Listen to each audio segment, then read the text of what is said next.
Hello, good morning. Welcome back to Concord AI Solution Podcast. I'm your host, Rihanna Ahmed.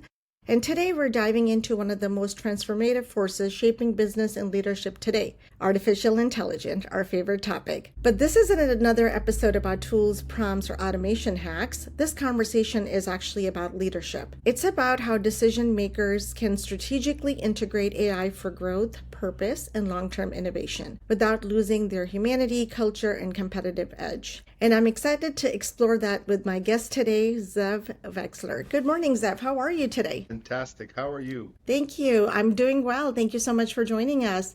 All right, let's dive right in. So, can you share a bit about your role and how it fits into the bigger picture at your company? Sure. So I wear two hats.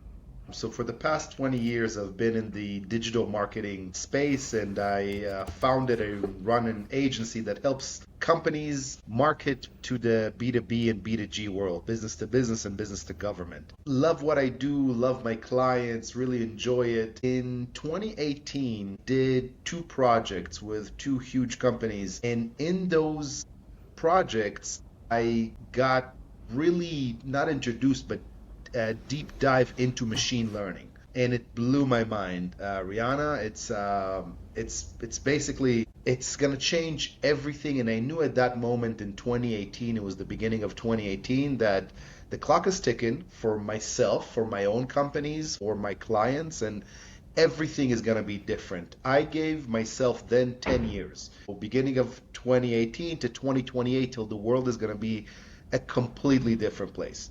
I think it's even working faster than I anticipated. So when I learned what machine learning can do and what AI is becoming, I moved my entire focus into artificial intelligence. And I started preaching to anybody that would care to hear, whether they're my clients, my audiences, my family, my team, anybody that would want to hear that AI is going to change everything. And we gotta go into AI. In the end of 2021, I started a company called Viacry. Viacry is an AI consultancy that focuses on three main things. One is education. I truly believe most of us don't understand AI, don't know what AI is. We think AI is another version of the internet or smartphone. Yet I believe AI is like the internet times the smartphone squared. I believe it's the biggest change we've ever had. And education is one. We go all over the world. I'm in Mexico today, and we educate companies about AI. The number two thing that we do is we actually do evaluations, companies, and evaluate where they're ready for AI, where they're not, where the low-hanging fruit is, where they can save time and money, where they can increase revenue, and where AI can really come in. And the third thing that we do is we actually help companies develop AI solutions, whether it's solutions with third parties or complete custom solutions, which I personally believe that's the future of artificial intelligence. So that's in a nutshell who I am, and I'm passionate about educating artificial intelligence to the business world. Excellent. 2018, right? That seems like forever ago, but it's like 8 years ago to your point. And at that time, you gave yourself 10 years. We're almost there, And yeah, it is growing, far too fast than anyone ever anticipated. Like even I think launch of ChatGPT, I think happened somewhere 2022, 2023. And even at that time, right, I don't think the world was ready at all. And then once we got to this OpenAI ChatGPT concept, it kind of started changing how we do things on a day-to-day basis, right? Whether you're working in a corporate job or you're a student or you're running a small business, everything is just completely AI driven in some way, shape, or form. So yeah, it's pretty cool. Tell me, what does a typical day look like for you, especially in the AI driven environment? I know you travel a lot. What type of audience are you speaking to? What type of clients are you meeting with? So basically, most of, let's say, 70 to 80% of my time is devoted to artificial intelligence, and it's mainly, I do a lot of keynotes all over the world. I probably speak 40, 50 places a year, which makes my wife not that happy about all the travel, but the need is out there. So conferences in DC, New York, LA, Mexico, Europe, Dubai, basically wherever people invite me and there's a good audience to share my message, I come and I give my keynote about, I have a few of them, but it's mainly about how you need to utilize AI for business. Then from there, I do workshops. I go into businesses and I do half day and full day workshops where I teach them really how to use AI, not in 30,000 foot and not like, oh, you need to think about AI, but how do you now utilize AI inside your company? And you can't teach somebody to dance in one lesson, but you can get them excited, teach them a couple of steps, and then continuously help build that culture because without the culture, AI doesn't work. AI is not a top-down approach. A lot of leaders I talk to say, "Oh, my board told me to get in front of this AI thing," and then they go ahead and buy tools that their teams don't use, and it's just a waste of money, and everybody does whatever they want, and it's a bit of a wild, wild west. So we come in and we build frameworks for these businesses. So most of my days is either keynotes, webinars and podcasts like we're doing here, a lot of workshops, and then my team on the back end, which I touch, but that's not really my day to day, actually helps them build the solutions of what they actually need. So my day to day is basically meeting with teams, going out and speaking in front of audiences that want to understand how to get in front of AI and educating them and helping them move forward. I'm going to tell you something. I believe we're in the precipice of the biggest change modern humanity has ever seen. I think most people use AI, and this is something I use in all my speeches. They use AI like they drive a Ferrari, but they deliver pizzas with it. So, they have this Yes. incredible thing, but they use it completely the wrong way. And what I'm trying to convey to all of the people that listen to me is, water at 99 degrees is very hot water, but it's still water, right? It still acts like water. We're right now in the 99 degrees, and in the next couple of years, we're going to go to the 101 degrees, where water becomes vapor and steam and acts completely differently. And everything that worked in water is not going to work in steam. And I don't think 99% of people are actually ready for it. 99% of business leaders, even tech leaders, are not understanding and not aware that everything is about to change. What we've seen so far is the baby crawling in diapers. It's a big shift. It's the fastest technology we've ever adopted, but it's nothing. So this is something I share with a lot of people. Everybody's excited about ChatGPT, right? ChatGPT to artificial intelligence is like comparing Gmail to the internet. Gmail's nice, but the internet is 100,000 times better than bigger than Gmail. And we're talking about LLMs, like the large language models, which is all the hype right now, and the Geminis of the world, and the Grok and Claude and Copilot and all these things.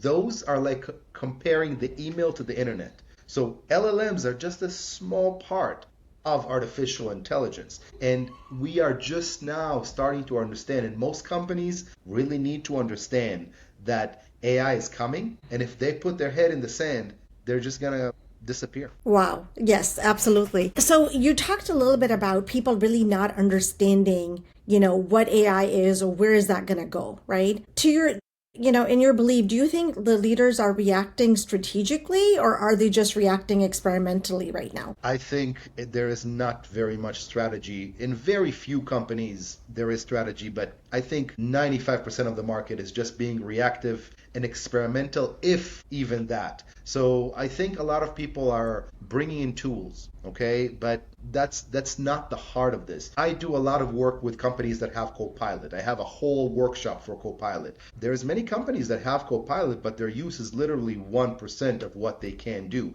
And then Copilot itself is 1% of what internet is. People know these concepts that are out there like ChatGPT, but ChatGPT is a large language model.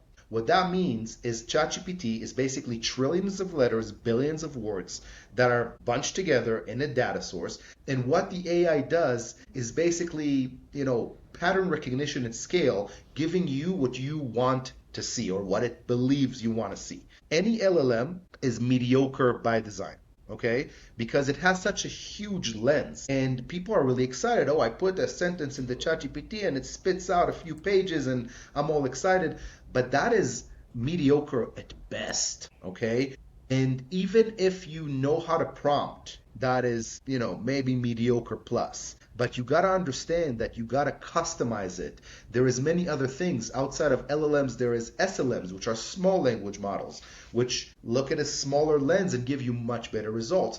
There are RAGs, RAG, which are retrieval augmented generation, which is basically using your brain, your experience with, let's say, an SLM or an LLM, and actually give you results that make sense. There are CNN, not the news network, but convolutional neural networks. That is AI that can actually see. People don't understand this, but in a matter of years, there's going to be no physician that sees a patient without a CNN artificial intelligence presence. It's not going to replace doctors, but it's going to make them a lot better. Driving is going to go away from this world. Definitely paid driving is going to go away from this world. Anything that is repetitive, everybody's saying AI is taking jobs, which it's true. AI is taking jobs, but it's also bringing in as many jobs. And that's what people need to understand. Now, in our pockets, in our desktops, there are 100 assistants, a mathematician, a physician, experts in biology and writing and code writing, and it's all in our fingertips. Any one of us right now, any one of us is a manager. No matter what your position is in the company, you are now a manager. You have a team. If you take artificial intelligence from my life right now, I don't know what I will do. There is zero chance I could be traveling the world and doing the things that I want to do without artificial intelligence basically doing everything that I want. But remember this, artificial intelligence enhances who you are, okay? Now, I hope nobody gets offense to this. If you're lazy, it enhances lazy. Yep. Okay, if you're just trying to do things you don't understand, you're enhancing your own, unintelligence in certain subjects.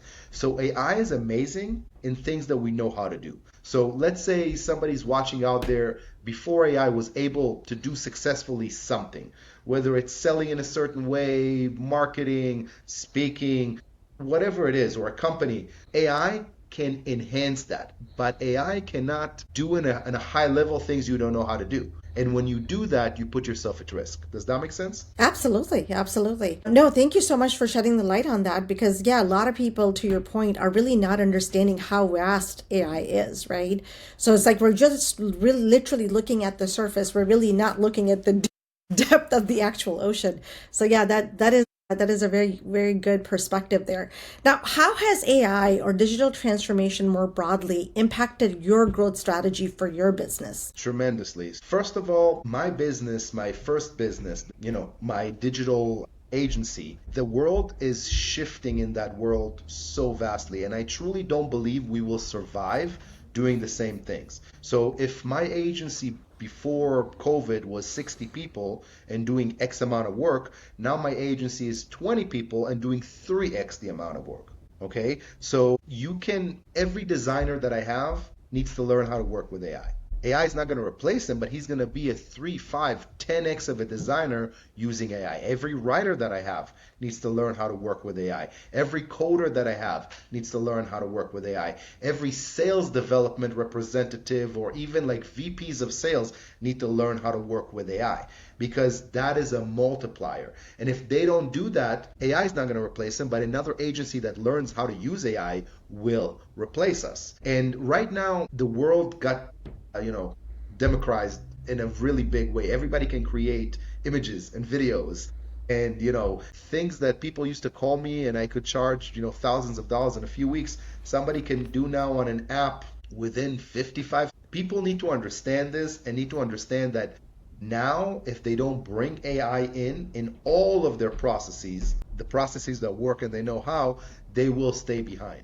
And it goes for everything. I'll give you one example. We do a lot of SEO work, search engine optimization. So search engine optimization, okay? This is something that we do for so many companies, and this is what we've done for companies to help them grow for 20 years now. That changed completely. Why? This year, 2026, 50% of all searches are going to happen on those LLMs, the ChatGPTs, the Claudes. So now 100% became 50%. And the way that each of these LLMs, let's say ChatGPT for instance, ChatGPT doesn't work with Google. ChatGPT works with Bing. Okay, when you ask a question from ChatGPT, it sources results very differently than how Google sources results. So now I'm convincing every one of my clients that does SEO, now you got to do geo. You got to do SEO for AI and LLMs. And each LLM is different. Claude is completely different than ChatGPT. Grok is completely different. So now there's a whole new science of how you get chosen. Now, if in 2026, 50% of search is going to LLMs, in 2027, it's going to be more and more and more. And, we are creatures of comfort in the end of the day. We're looking for comfort. And it's just more comfortable. You ask it, you talk to it. So everybody needs to understand that everything is changing, and SEO is a great example. SEO is not dying, but is completely changing. And the people that don't understand it will be left behind. Absolutely, absolutely. So you shed a little bit light on, your own company, everyone having to learn AI, adopting AI, right? What is working well for you right now, and what is slowing you down in some way with this So shift?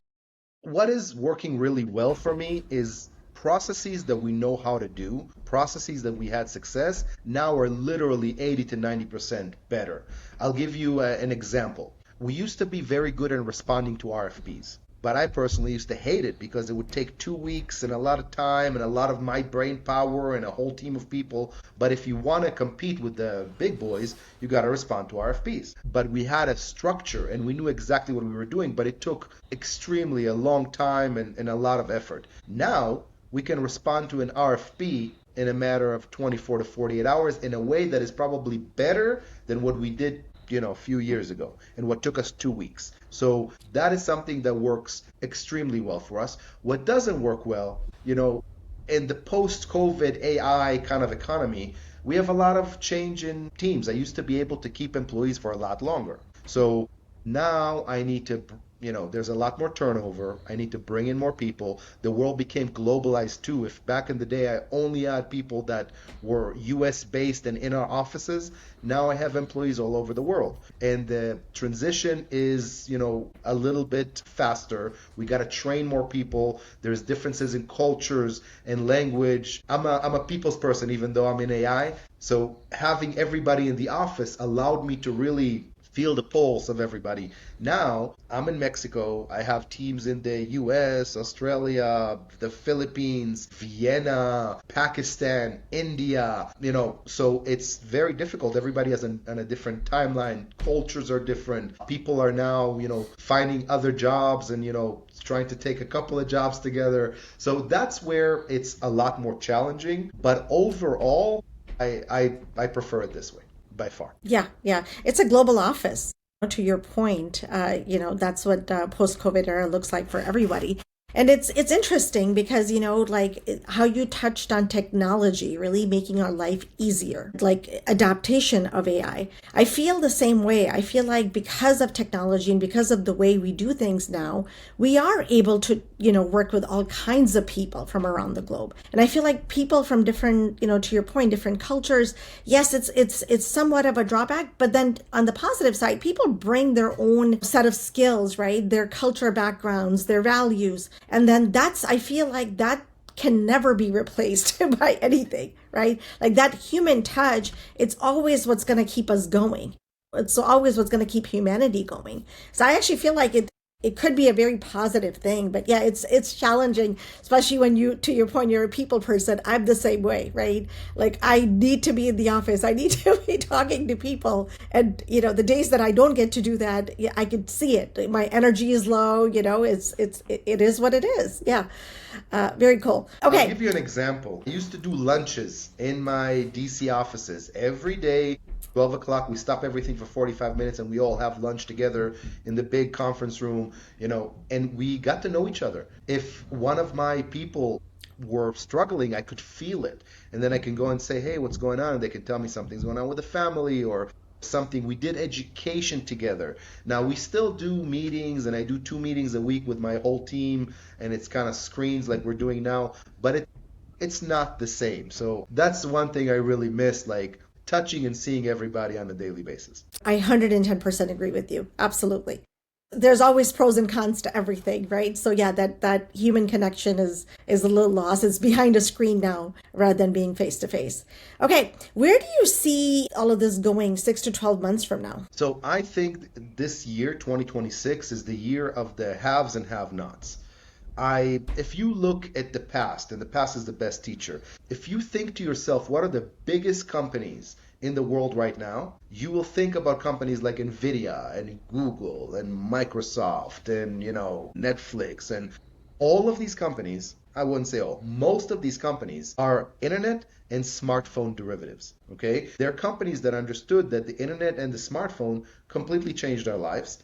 And if they know how to use those, then they will basically grow. That AI is bigger than both of those put together. And the future, the giants of the future, okay? Mark Zuckerberg and Meta, he was a student, okay? He was, nobody's a nobody, but he was just a kid that understood how to use this thing, the smartphone. And now he owns Meta, okay? AI is much bigger than that, and all of the giants of the future on the business side are going to be companies that understand how to utilize AI. And I can't tell you how the future is going to look like because I think the changes are just minimal right now, and they're going to go a lot bigger. But I can, with no shadow of a doubt, tell you that the future is artificial intelligence. It's the biggest revolution we've ever seen in our lifetime. And this year is where companies are going to either shoot for the skies or start really being behind on everything to do with AI. And the companies that are really going to understand the use cases are going to be the giants of tomorrow.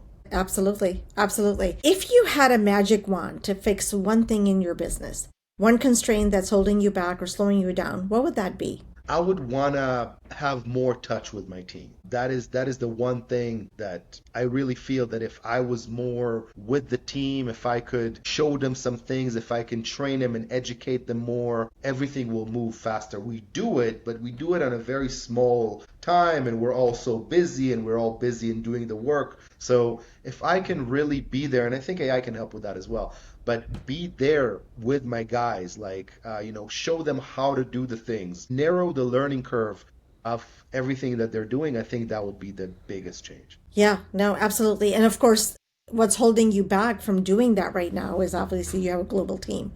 It's just the nature of the beast. And that I'm traveling and speaking. I'm now speaking to you, so I couldn't be with my team. My passion and goal is to share about artificial intelligence with the world, which means I'm on planes all the time. I'm on stages, going through a workshop. And when that happens, of course, I can't talk to my team. I can't really, talk to. So it's a matter of globalization and time. Like we're really busy. Yeah, no, absolutely. And you're what you're doing right now is you're investing in the future, right? You're investing not just in your company, not in your people, but your investment is much larger than that, right? Because you're teaching people how to actually integrate AI into their businesses. So that's huge. I feel like your mission is huge, and I I'm truly doing what appreciate I that. want to do. Yeah. Absolutely. This is a choice. But if you ask me what I could fix is, if I could be there more for my team, I think it would be better for them and better for me because, like I said, I'm a people's person. I enjoy that. Yeah, absolutely. Zev, any parting thoughts for our audience today? AI is not about increasing your output, it's about increasing your outcome. Okay? Don't try to do AI is not about speed. It's about accuracy and about actually delivering ROI, revenue, time saving. So, I came into companies and they were celebrating, oh, I can send 1,000 emails today. If nobody opens those emails, who cares? I'd much rather you send one good one. So don't look at AI as just increasing your output. Look at AI as how it can revolutionize your outcome. So that's the thought I would leave with everybody, and everybody, no matter what you do, you're a student, you're a business owner, you're an executive, dive into AI. Like really play, this is the new world. Absolutely. Yeah, technology is moving really fast, but organizations really need to catch up with that. So, yeah, absolutely. So, as you heard, audience, AI isn't just reshaping our business model, it's actually reshaping leadership, how we think, how we integrate. So, the real opportunity isn't just automation or efficiency, it's intelligently growing and aligning with purpose. Zev, thank you so much for unpacking this with us. Have a great rest of your day, and we will talk to you next. Bye bye, everybody. Bye.